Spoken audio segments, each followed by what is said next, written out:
మంచి మాట లోపల కష్టం వచ్చినప్పుడు ఎవరినో ఆదర్శంగా తీసుకోవలసిన అవసరం లేదు.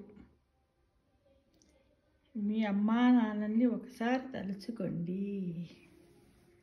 వారు ఎన్నో నష్టాల్ని, కష్టాల్ని, ఓర్పుని తట్టుకొని మీ ముందుకు వచ్చి ఉంటారు. వారే మీకు ఆదర్శంగా పెట్టుకోండి. ఏ రచయితలు, ఏ నాయకులు, ఋషులు ఇలా అని కాకుండా మొట్టమొదటి దేవుళ్ళు మీ అమ్మా నాన్నలే.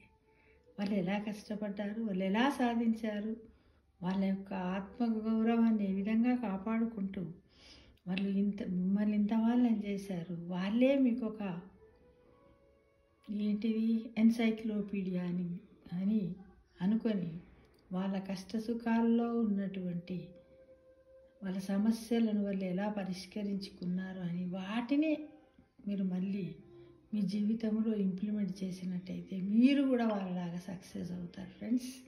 కాబట్టి ఎవరో అవసరం లేదు.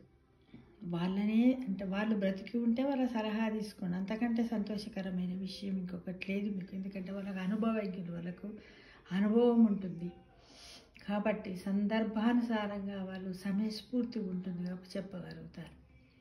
లేని వాళ్ళైనా కూడా వాళ్ళప్పుడు ఉన్నటువంటి వాటిని ఎలా పరిష్కరించారు అనేదాన్ని మీరు గమనించుకొని దాన్నే ఒక లైబ్రరీలాగా, ఒక మంచి పంచతంత్ర గ్రంథంలాగా దాంట్లో వాళ్ళ యొక్క అనుభవాలను, వాళ్ళ సమస్యల పరిష్కారాలను అన్నింటిని కూడా ఒక గ్రంథంలా మీ బుక్లో, మీ బ్రెయిన్లో దాన్ని ఒక మహాగ్రంథంలా లిఖించుకొని మీకు ఏవైనా సమస్యలు వచ్చినప్పుడు పరిష్కరించుకోవడానికి వాళ్ళ మార్గాన్ని నడిచినట్టయితే మీరు ఆదర్శంగా నిలుస్తారు.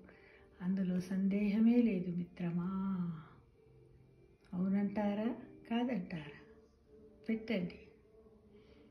ఎందులో కామెంట్ బాక్స్లో పెడతారు కదా.